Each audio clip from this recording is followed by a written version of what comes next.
www.redhotradio.fm. www.redhotradio.fm.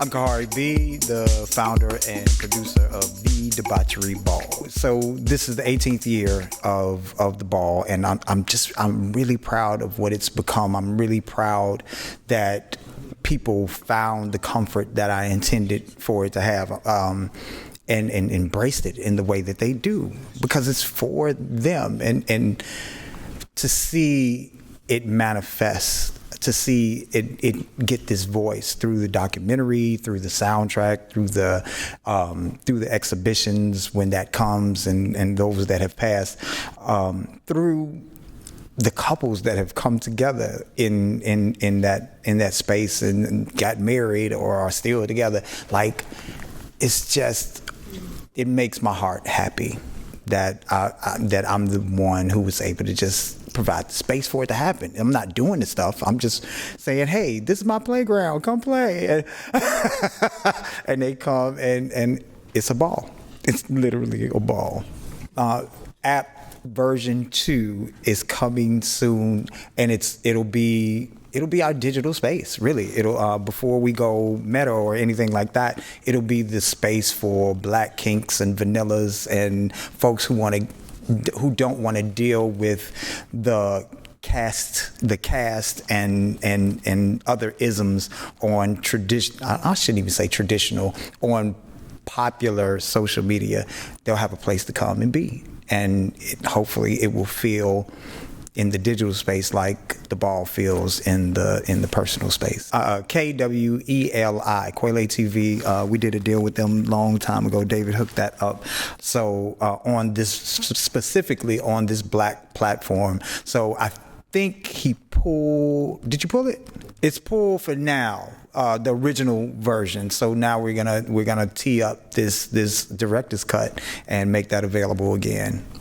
So hopefully we do the rounds like we did during the pandemic and get a bunch more awards and people loving us from Kenya, because we did Nairobi, Rwanda, right, and New York and Chicago. Like we stretching our arms out to our people. Hello, my name is David Weathersby. I'm the director of the documentary Thee Debauchery Ball. The Debauchery Ball tells the story of a 18-year running house music, kink, BDSM, Afrofuturistic party event that has become a safe space for sexual expression, creative expression, musical expression, all while maintaining a kind of underground feel, but also inviting new people in who kind of understand the mission of the ball itself. The documentary, which spanned over a couple of years, actually started out in 2018 with footage all the way up to 2021, just chronicles the process, taking from 1 year, showing what it took to put the project together, what it takes for them to put the project together, the impact of the project, and also with this director's cut, showing how the ball bounced back after the pandemic, after something that was completely built off social and being together, how it reformed and was able to kind of have a rebirth after the pandemic. This whole document was like the brainchild of an amazing poet, artist, Khari B, which started off as his birthday and has blossomed into this just phenomenon of people who have literally structured a year around coming to the ball because they know it's the one time where they can kind of express a side of themselves that they're not usually able to express, and that there will be no judgment. And like I said in the documentary, people find who they are privately, who they are internally in a public space, in a space with other people who are doing the same thing, who are finding their internal selves, they're finding their private selves. And that's invaluable. That's something that's not common, especially not common in the Black community. And so because it's so special, people who are part of it have taken it upon themselves to protect it. The security comes from within when it comes to the ball. And I think that's another beautiful thing about it, is that, people, not only are they creating art, finding themselves, but they're creating the value that needs to. They are valuing this, and other people are seeing the value, and they're stepping forward, and it just draws. It has an energy, and it just pulls people out who are looking for that piece. They want to be a part of this. TheDebaucheryBall.com is the main website for everything. Everything we do comes through the website. So whether it's private games, right now we're going on its new tour. Everything that has to do with the ball goes to TheDebaucheryBall.com. From there, there's also the Debauchery Ball doc, which is strictly about the documentary. And that's what we want to do. Like you said, going back to creating value, we want everything to kind of, all information goes to the website and things of that nature, so we can kind of disseminate the information without it, we can create that groundswell, and really it can be from the people. Whether we create the next place, it's because, people have asked for it, and then we can find venues and everything. So we're really trying to do something where we're trying to have an independent feel, have some autonomy, giving not only the people involved in the ball, but just the community itself agency in where it goes and where this safe space goes or becomes in the future.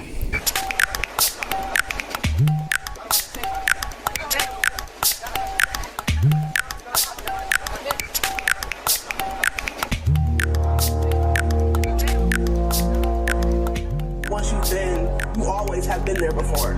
All house music, and it's BDSM thing. I said, okay, I'll be there.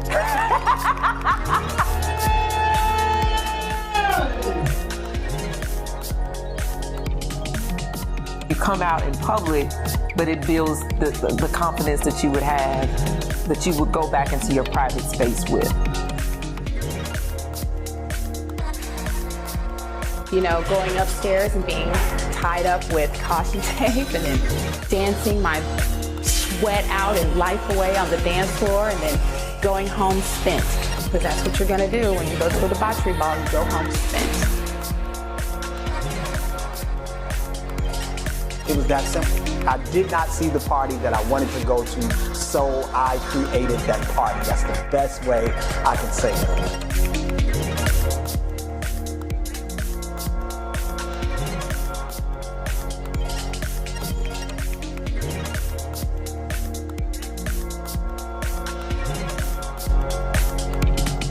RedHotRadio.fm. And to David's credit, he's really stood on this in this process. Like, we were going the traditional way of getting the deal and all of that kind of stuff and looking for the deal. And the guy just asked us one day, he was like, what do you all really want to do? And David was like, we're going to get our people to value this so that they don't set the price. And the guy was like, well, what you want? I said, what he said. God damn it. That's what's happening. And it would be good to have that deal tomorrow. My Uber account would love that. You know what I'm saying? But it has to be something more sometimes. That's why I'm still in Chicago. I could have took the deal and got the hell up out of this crusty mother sucker long time ago.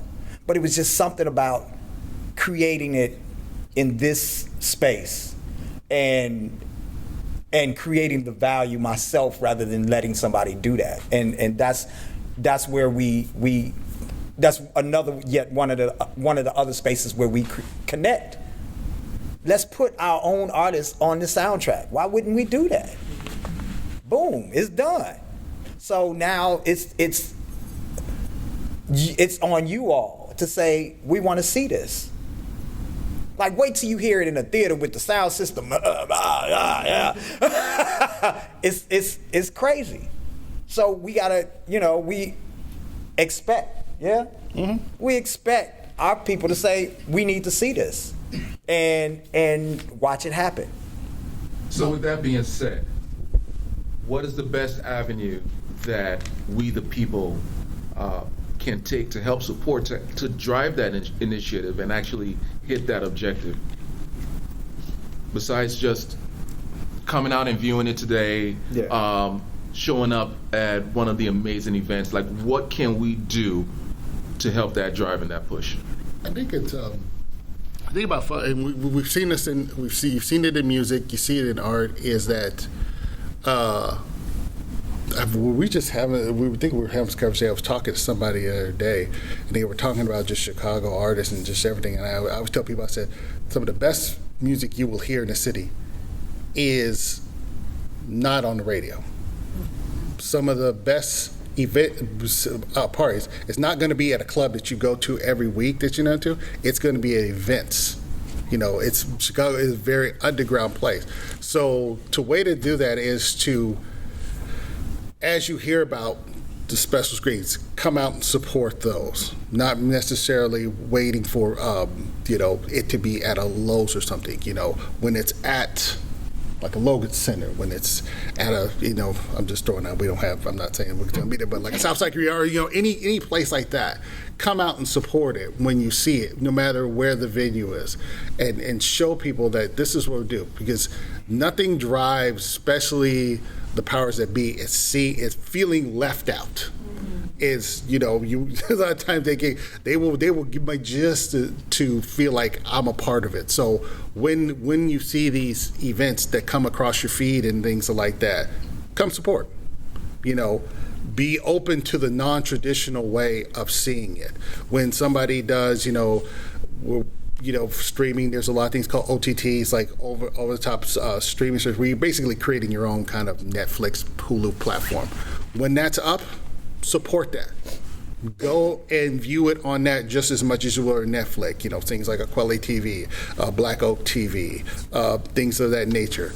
Support these non-traditional forms when you see it, because the more you support, the more prevalent it can be, the more common it can be, and it allows the groundswell. And like we were just saying before, that gives the artist and the community a platform. You're not going in negotiating with somebody with no leverage. You're going in and say, listen, I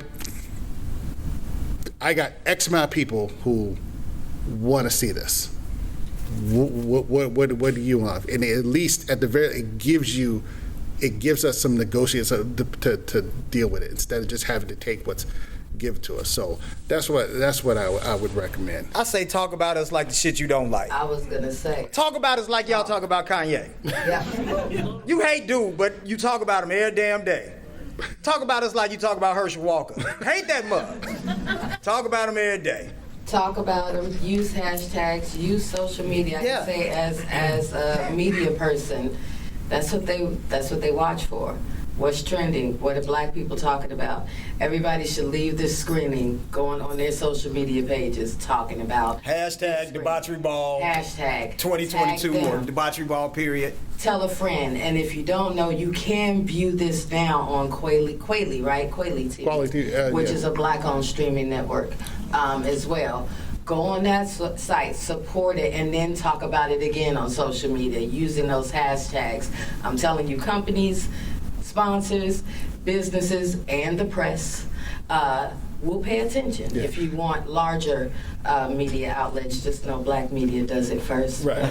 Well, our platform right now, even before streaming service, right now, if you want to, debaucheryball.com or debaucheryballdoc.com, just go straight to the website. That's where that's going to be the portal for everything. So whether it's going to streaming, it's always going to be announced that. So if there's one-stop shop, debaucheryball.com. The Debauchery Ball. I can't remember. You can put THE or THEE. Both come up. Yep. TheDebaucheryBall.com. And whatever is happening with this film, it will be presented first at that website first. Talk about us. Have conversations about us. Trash us. Even bad news is good news. Talk whatever. Talk about us. Like we need that. Chicago artists need that. We got a soundtrack with a ton of Chicago artists. That alone should be something worth talking about. Coco and Big Will and Craig Alexander are all these phenomenal producers and musicians deserve that kind of limelight that all of these trash Lil Babies things get. Fuck them. Talk about us. They're trash. We not. Any other questions? Yes, sir. Hey, Harry, how you doing? Thanks. What up, P? Okay. As you know, I have Go Bang magazine. I've always supported you. Thank you. You doing it. It's a house-based magazine. And so I was speaking to David when I first came in. I want to interview you all both. I want to thank you first for having the Debauchery Ball, and thank you for documenting it. So I want to give you both of you all a hand for that. There's a lot of things that happen in the house community that don't get documented. You know what I mean? And so this is like putting it in the history books. You know what I mean? So I want to congratulate you all both on that. But I'll be getting in touch with you all to help promote this event, because as I said, my magazine is basically the house crowd all across the world. Go Bang magazine. Thank you, Go Bang. Go Bang, go bang, bang. Bang, go bang, go bang, go. Anyone else? Yes, sir. Lady in the red. Speaking of art, I saw the Afro-Erotic Art Festival. Is that going to be available this year, or where can we find some of those artists? Which part? The Afro-Erotic Art Festival, the gallery. Yeah. So that's one of the unrealized parts right now. Like we've tried it a couple of times. I'm having to retool how that's done. Something I'm working on now, but we have not. That's just one of the pieces. This thing has not had any major sponsorship ever, right? And if any of you are artists, you know what it takes to do a real exhibit, and we have not had those resources as of yet. So it's just something. It's a future piece, another one of the future pieces. Thank you. I'm sorry. Yeah. For this to be such a private event, how did you all get permission from hundreds of people to be on the big screen and sing worldwide? You know that thing when you buy a ticket and it says in the print, you consent to yada yada yada showing your ass on our camera. When you buy your ticket, we got that. You know what's funny is like if we first started doing this documentary, I was prepared. I actually had a number in my head. I said I'm going to ask, and I'm going to have a loss rate of about 30%. At least 30% of people that are going to say no, I don't want to be interviewed. It ended up being one person, and then they came back later. It was like, yeah, I'm cool. I want to be in it now. We was like, nope, too late, right. Dumbass. And that's what I love about the community, how open people were. You know, they were like, yeah, I'm sharing, here you go. You know, I mean, I had a ball with Rabies even. That was so much fun. Right. They like the stars right there, Ray and CB. Yeah. That interview was the shit. Right.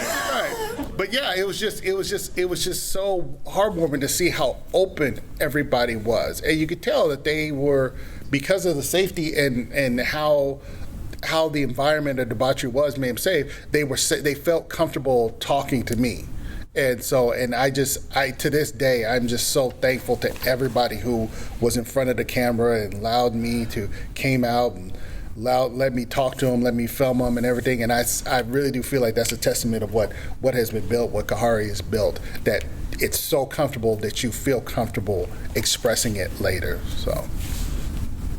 Yes, sir. Just along those notes, Khari, I didn't know if you wanted to talk about, because she was saying how there are folks about having consent and being photographed and filmed there, but you want to talk about how even though there's fine print on there on the ticket, how the photographers and the videographers go about excluding folks that don't want to. Oh, sure. He's one of the photographers. Y'all give it up for Austin Patrick.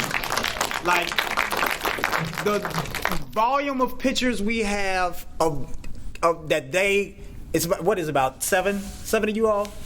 Something like that. He don't know. He's like, it's me and the Temptations. I'm Austin Patrick, and these are the Temptations. It's the volume of pictures it made itself an exhibit to the last sister's question. It really, I was like, whoa, they need to see themselves. But for people who are uncomfortable about that, what we implemented was when you come in, people, the people at the door will ask, are you against being photographed or recorded? And if they say yes, we give them a yellow wristband. And that way the photographers know to shoot around them. Because we don't want to hear them mouths of, I don't want to be, even though it ended up being one person. And then somebody else was like, take me out. And then 2 weeks later, they was like, can you put me back in? I was like, no, hit the button already. Boop, out of there. So people will have on their yellow wristbands. And that, if they catch you, they know, if they catch you in the shot anyway, they got a perfect shot and somebody in there with a yellow band, they know to edit that person, they can edit that person out. And it's a courtesy from the photographers to do so. And it was just us. We want it to be a completely protected environment. We want people to feel as comfortable as possible. And what I've seen over the last few years that we've been doing that, they come in and they got their little yellow wristband on, and then 20 minutes into the party, they trying to tear that bitch off. Yeah. Like, for real. This is not an exaggeration. They be like, rip, gone, get me. Yeah. You know why? Yeah. Because they're not used to seeing themselves like that. Yeah. You know? And I totally I have seen myself the first year that I attended and saw a photograph of myself in the corset and the spikes, and I had never seen myself like that. And I just wanted to keep it just like you look fly in that pic, and I wanted to kind of hold on to that because that's a memory of that moment. So to go to that, I think once people see it and see themselves reflected, you said it in the article, that I hope people see just how beautiful we are and hold on to that and carry it with them throughout every aspect of their lives. And that's what happens during that moment. That happens. Like, people's attitudes at 10 o'clock is way different than their attitude at like 1:30. Like, first, like, nah. And then about 1:30, it's like, big bro. It's like, Mashawn. Danielle, you're speaking about seeing yourself in the pictures. Can you guys talk to how you disseminate the pictures to people for them to see themselves? So the biggest fight we have, I ought to let Austin talk about it, right? All of this happens organically. So the photographers came to me at different times and was like, yo, can we shoot it? And because of my relationship to them and their work, I would be like, yes or no, whatever. And then we ended up with this photographer corps, right?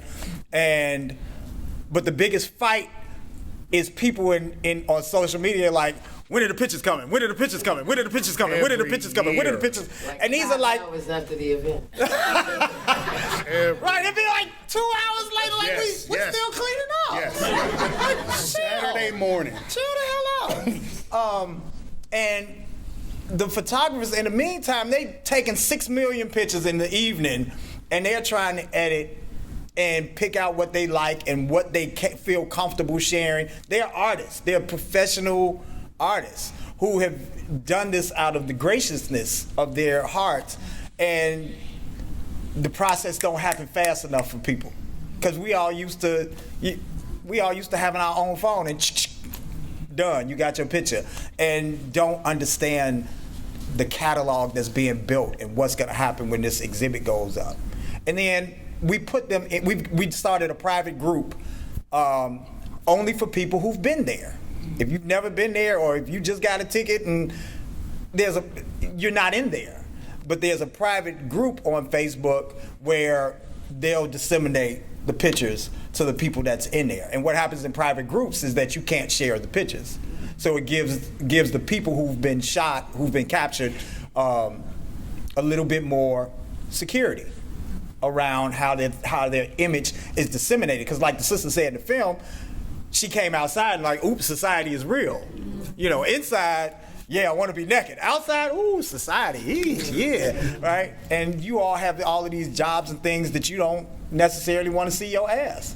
And that's why there's a no cell phone policy. And that's why there's a no cell phone policy and all of that. We've done everything. Big Wheel came up with the tag, "Your privacy is our priority." Am I saying that right? Yes, sir. Your privacy is our priority. So we started we took phones. I saw David Chappelle do it, and I was like, "Ooh, that's a good idea." That was Lil Lewis we saw first. And we actually saw Lil Lewis do it in action. Dave set the precedent. And what I found is it makes you present when you ain't got that device on you.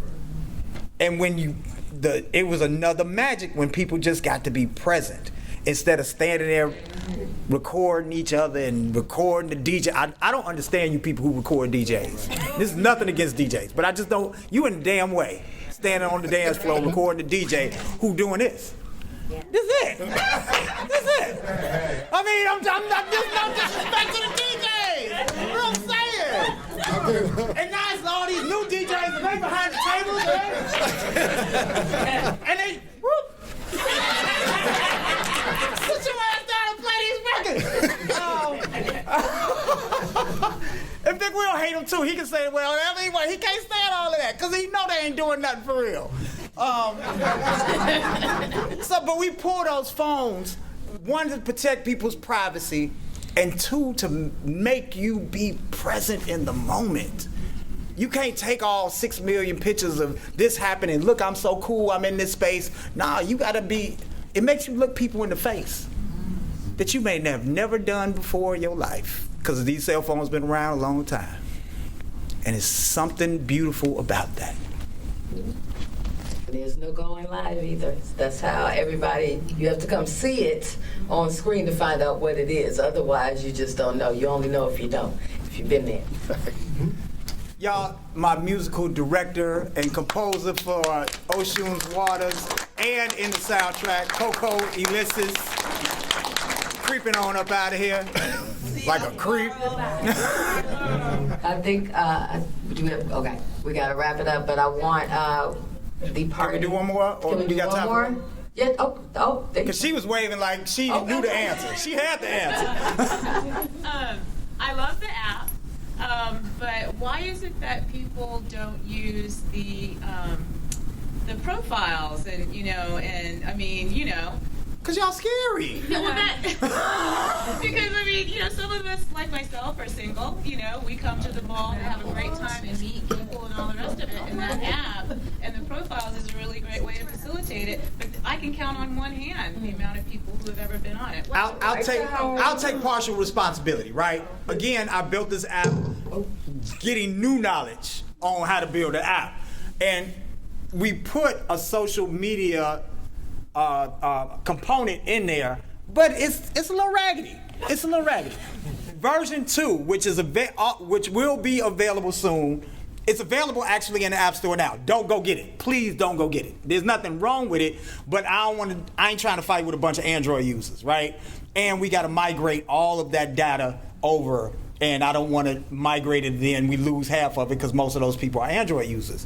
And the social media component now is really, really hip. It pops. It's what it should be, and that's going to get the interactivity going more, and that's going to make people use it more and be more apt to do their profiles and all of that. Right now, honestly, I built it, so I'll say it. It's a little raggedy, but it's gotten better thanks to Blondie Morris, who is a former student of mine, who helped me put it together, and she's a friggin' genius. I just built the skeleton, she put the meat on it. Well, as you guys know, this is the prelude to the ball that is happening tomorrow. You better stretch. Who's going to the ball tomorrow? Who's getting their tickets? I saw Debauchery Ball virgins in the building, so you. Sandra, I see your hand. I'm working. Yeah, you called you out, Piggy. Your tickets and your outfits. If you don't have your ticket and you want to come holler at me. I might have a deal for you. All right? All right. Just for being here. I wanted to keep it. Thank you for being here. C.O.R.E, special thanks to the Logan. Thank you, Logan. Thank you, LaShawn. Everybody, once again, give it up for Khari B and David Weathersby and the Debauchery Ball documentary. Have fun at the ball tomorrow, y'all. This is Thursday debauchery, not Friday night. My name is Danielle Sanders. I was the moderator for the Debauchery Ball screening, Chicago screening of the film. I'm also a house music artist and a patron of the ball. I've been going to the ball now for about 10 years and have loved everything about it. One of the things I take from the ball is a sense of body positivity. As a woman, you know, sometimes we struggle. Over the years of attending this ball, I've become more comfortable with my own body and being comfortable expressing myself in a way that I did not feel comfortable before. So that's one of the things I love about the ball, the freedom of it. And the protected space that you're in where you're not judged. You're in a community of people who are friendly and welcoming, and it's rooted in culture, and I think that's what I love about it the most. Hey, what's up? This is DJ Big Will. I've been the resident DJ for 18 years. I say 18 years at the ball. It's the best place to come for black folks to be able to be free, release themselves, and listen to some house music, and just take it to another dimension. This is something that we don't have as people around the country, and this is something that we need to share with everybody. So if you're black and you're free and you love house music, come check us out. Big Will. My name is Adrian Thomas, and I'm giving a testimony about the Debauchery Ball director's cut film that I just viewed.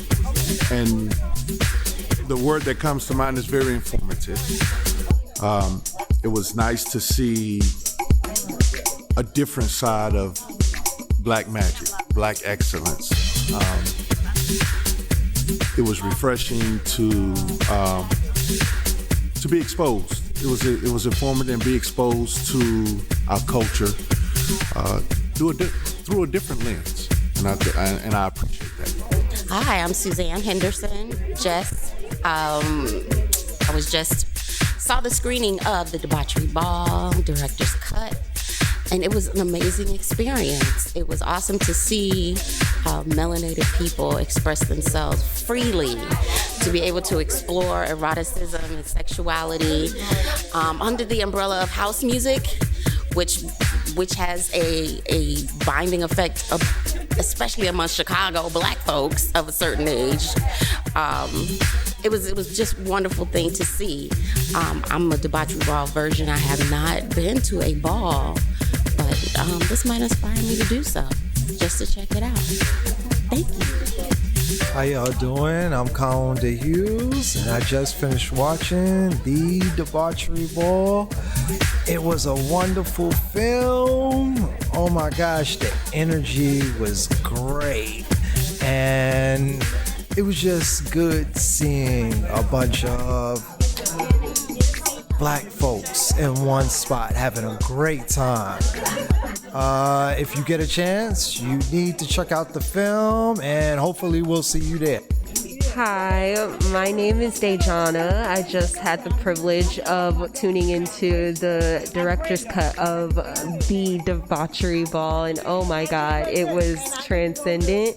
I only knew a little bit of what I was getting into when I walked in, but I almost feel like a different person with like a whole new toolkit of knowledge in me now that I've sat through an experience that it was so much black joy, it was so much freedom, it was so much beauty in that last hour and a half, and I'm just really grateful that I got to be in the room for it.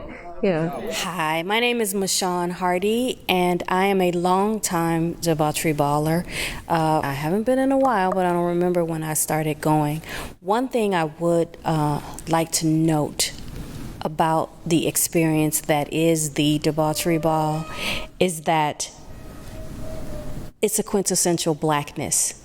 It's a space of being and a way of being that is very deeply African in its origin, in its spirit, and in its presentation. And we don't have very many spaces that are deeply African in that way. and it's something I appreciate. And I'm very, very proud of Khari B for the work that he's put in and the way that he's grown his baby and let it out into the world. And I'm very, very proud of him.